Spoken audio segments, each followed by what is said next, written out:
Good morning विद्यार्थी मित्रों। कक्षा 12 विषय भूगोल पाठ 3 मानव की प्राथमिक एवं द्वितीयक प्रवृत्तियाँ। मानव की आर्थिक प्रवृत्ति के प्रकार। मानव की जो प्रवृत्तियाँ हैं वो 5 भागों में विभाजित है। ये हम लोगों ने इससे पहले वाले वीडियो में पढ़ा था। यहाँ पर हम लोग 2 प्रवृत्तियों के बारे में पूरी तरह से जानकारी प्राप्त करेंगे। यानी जो हमारा पाठ है ये प्राथमिक और द्वितीय प्रवृत्ति पर ही आधारित है, पर यहाँ पे छोटे रूप में हम 5 प्रवृत्ति के बारे में जानकारी प्राप्त करने वाले हैं। पहला है प्राथमिक प्रवृत्ति, शिकार, वन्य उपज एकत्र करना, मत्स्यायन, पशुपालन, खनन, खेती एवं खेती आधारित आनुवंशिक प्रवृत्तियाँ। ये प्रथम प्रवृत्तियों में आता है। यानी जितनी प्रवृत्तियाँ हैं ये प्राकृतिक पर आधारित है। यानी किसी न किसी रूप से, जैसे हम लोग जो शिकार करते हैं वो जंगलों से करते हैं। वन्य उपज एकत्र करना यानी जैसे मध को एकत्र करना हुआ, या जंगलों से कीमती औषधि प्राप्त करना, लकड़ियाँ प्राप्त करना, या जो कीमती लकड़ियाँ जो शीशम ऐसी जब लकड़ियाँ होती है ये हमें वन से प्राप्त होती हैं। तो ये उपज को जो वहाँ पे रहने वाले व्यक्ति हैं वो एकत्र करते हैं। मत्स्यायन की प्रवृत्ति ये समुद्र के किनारे की जाती है। ये भी इंसान की प्राथमिक प्रवृत्ति में आता है।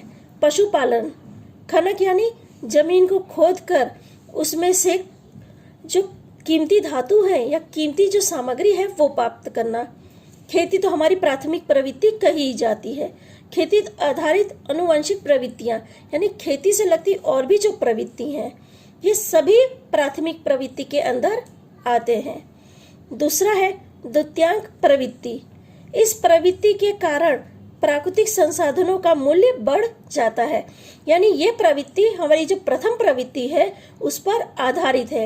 यानी जो प्रथम प्रवृत्ति है उसमें से जो सामग्री हमें कच्चे माल के रूप में मिलती है उसको द्वितीय प्रवृत्ति में कच्चे माल को तैयार करके या रूपांतरित करके चीज वस्तु बनाई जाती है। उद्योग विषयक प्रवृत्तियां इस प्रकार की है। इसमें मानव कच्चे माल को तैयार माल में रूपांतर करके चीज वस्तुएं बनाता है। जैसे कच्चा लोहे में से फौलाद एवं रुई में से सूती कपड़े। यानी आपने जैसे इसका एक और उदाहरण मैं आपको सीधा सा दूं, जैसे हम लोग खेती से गन्ना प्राप्त करते हैं। नेचुरली चीज है कि गन्ना लोग खाने में उपयोग करते हैं, पर इसके अलावा गन्ने का उपयोग चीनी बनाने में और गुड़ के रूप में भी किया जाता है। यानी जो गन्ना है वो खेती से प्राप्त हुआ है, यानी वो कच्ची सामग्री है, पर उसका चीनी के रूप में रूपांतर करके यानी उससे चीज वस्तु को बनाकर हमारे तक पहुंचाया जाता है। यानी हम लोग उसे किस रूप में उपयोग करते हैं? बने हुए रूप में उपयोग करते हैं। तो इससे क्या होता है, जो हमारे पास सामग्री आती है वो तैयार होकर आती है, पर जब तैयार होकर आती है तो उस सामग्री की कीमत बढ़ जाती है। यानी प्राथमिक सामग्री से दूसरी जो प्रवृत्ति है उसमें आपकी कीमत बढ़ जाएगी। अगर आप गन्ना खरीदते हैं तो इतना महंगा नहीं होगा जितना आपको चीनी महंगी पड़ेगी, क्योंकि क्या है वो कच्चे माल से रूपांतरित होकर चीज वस्तु बना दी गई है। यानी माल हमारे पास जो आया है वो रूपांतरित होकर आया है, यानी उसका मूल्य बढ़ गया है। पर ये जो दोनों प्रवृत्तियां हैं ये दोनों प्राकृतिक पर आधारित प्रवृत्ति हैं। अगर प्रथम प्रवृत्ति नहीं होगी तो दूसरी प्रवृत्ति नहीं होने वाली, क्योंकि दूसरी प्रवृत्ति में कच्चे माल से सामग्री तैयार की जाती है। यानी दोनों प्रवृत्तियां जो है वो प्राकृतिक आधारित प्रवृत्तियां हैं। इसके अलावा जो हम अब तीसरी, चौथी और पांचवी प्रवृत्ति पढ़ेंगे, ये तीनों प्रवृत्ति बुद्धि पर आधारित है। पहली दूसरी प्रवृत्ति प्राकृतिक पर आधारित है, तीसरी चौथी पांचवी ये बुद्धि पर आधारित है। तृतीयक प्रवृत्तियां, इस प्रवृत्ति में कीमत चुकाकर प्राप्त कर सके ऐसी सेवाएं का समावेश होता है, जैसे कि व्यापार, परिवहन, स्वास्थ्य, दूरसंचार, शिक्षा, मनोरंजन आदि सेवाएं।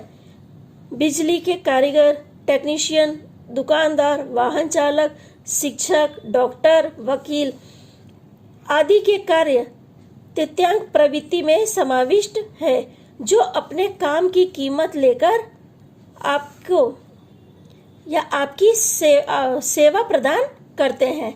यानी तीसरी प्रवृत्ति जो है वो हमें पैसा चुका के प्राप्त होती है। आपने जैसे उदाहरण दिया, डॉक्टर है या वकील है, तो डॉक्टर के पास आप जब भी जाते हैं तो वो दवा देता है, तो दवा के बदले आप उसका मूल्य चुकाते हैं। या वकील के पास जाते हैं, वो अगर आपका केस लड़ता है तो उसके बदले आप उसे मूल्य के रूप में कोई ना कोई सामग्री देते हैं, चाहे पैसा हो चाहे कोई और सामग्री उसे दिया जाता है। दुकानदार है, आप पैसे चुकाकर कोई भी सामान खरीदते हैं। दूर संचार या मोबाइल, टेलीफोन, नेट बैंकिंग जो भी आप यूज करते हैं, वो सबके लिए आप पहले कीमत चुकाते हैं, उसके बाद आप उनका उपयोग करते हैं। यानी तीसरी भी जो आपकी प्रवृत्ति है, इसमें आप आसान भाषा में समझें तो कीमत चुकाकर जो सेवा आपको मिलती है वो सभी सेवाएं इसके अंदर आती है।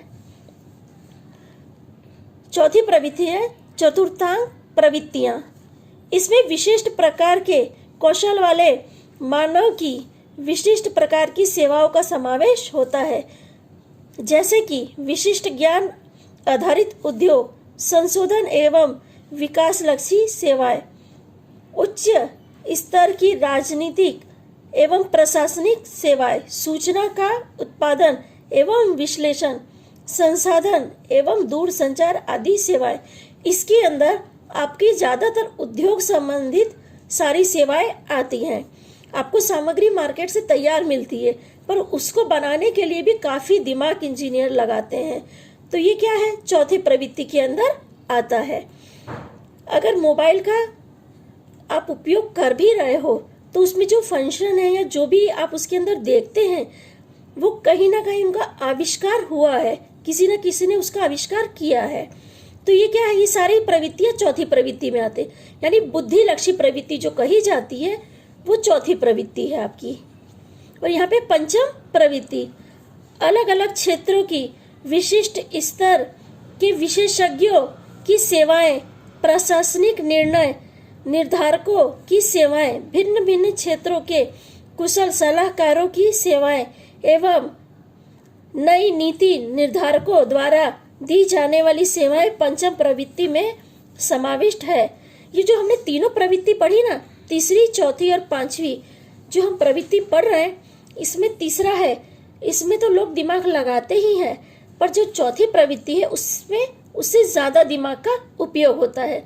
जैसे उदाहरण मैंने आपको दिया कि आप अपने मोबाइल में देखते हैं कि कई चीजें आपके मोबाइल के अंदर अवेलेबल है, पर अगर उसका आविष्कार हुआ है तब आप उसके सेवा का उपयोग कर रहे हैं। तो ये क्या है, उसके लिए भी दिमाग लगाने का या दिमाग लगाकर उस फंक्शन का आविष्कार किया गया है। और जो पांचवी प्रवृत्ति है, ये ज्यादातर इसमें वो लोग आते हैं जैसे प्रधानमंत्री है या मुख्यमंत्री के जो सलाहकार होते हैं, ये इसके अंदर आते हैं। उनको किसी निश्चित लोगों के लिए सेवा नहीं देनी है, उनको हर क्षेत्र के लोगों को सेवा देनी होती है। यानी उन्हें और ज्यादा दिमाग की, जिनकी बुद्धि कक्षा ऊपर होती है, जैसे जो सामान्य बुद्धि वाले होते हैं वो नॉर्मली काम करते हैं, पर जिनकी बुद्धि कक्षा सामान्य से ऊपर होती है वो पांचवी प्रवृत्ति करते हैं, क्योंकि उनको हर क्षेत्र के लोगों को लेकर काम करना है। अगर कोई नया कायदा या कोई नया कानून उनको लागू करना है किसी पर भी, तो उससे पहले उसका जनता पे क्या असर होगा उसके लिए वो सलाह करते हैं। तो उनकी क्या है, बुद्धि कक्षा ज्यादा ऊपर होनी चाहिए कि वो लोग ये समझ सके कि बाकी लोगों को इससे सुविधा प्राप्त होगी या असुविधा होगी। यानी यहाँ पर क्या है, जो पांचवी प्रवृत्ति है उसमें वो लोग काम करते हैं जिनका बुद्धि कक्षा ज्यादा ऊपर की हो, या जैसे बोलते हैं ना जिनकी बुद्धि तेज होती है, वो पंचम प्रवृत्ति से जुड़ते हैं। वो सभी के बारे में निर्णय लेकर कार्य करते हैं। मानव द्वारा की जाने वाली इन पांचों प्रवृत्ति एक दूसरे के साथ जुड़ी हुई है। यानी आपने देखा जो पहली और दूसरी थी भले प्राकृतिक पर आधारित हो, पर उनका उपयोग हम ही लोग करते हैं। तीसरी, चौथी, पांचवी प्रवृत्ति बुद्धि कक्षा पर आधारित है, पर कहीं ना कहीं हमारे जीवन में ये तीनों प्रवृत्ति भी किसी न किसी रूप में उपयोगी है। पांचों प्रकार की मानव की आर्थिक प्रवृत्ति के कारण ज्ञान अधिक उद्योग को विकसित करता है। आज जो विश्व एक छोटा सा गांव बन गया है, तो किस वजह से, जो मनुष्य की बुद्धि शक्ति है उसकी वजह से। आज हम नेट बैंकिंग के ज़रिए या अब जो व्हाट्सएप या वीडियो कॉलिंग या जो भी यूज़ कर रहे हैं, किसी से भी आमने सामने बैठ के बातें कर सकते हैं। वो भले आपसे दूर है पर आप उन्हें आसानी से देख सकते हैं, बातें कर सकते हैं। तो इसी की वजह से क्या है, ये शब्द कहा गया है कि विश्व एक छोटा सा गांव बन गया है। आप हर देश के बारे में, हर क्षेत्र के बारे में ज्ञान प्राप्त कर सकते हैं। ठीक है विद्यार्थी मित्रों, अगले वीडियो में हम प्रथम प्रवृत्ति के बारे में जानकारी प्राप्त करेंगे कि प्रथम प्रवृत्ति आखिर है क्या और किस तरह हमारे लिए उपयोगी है।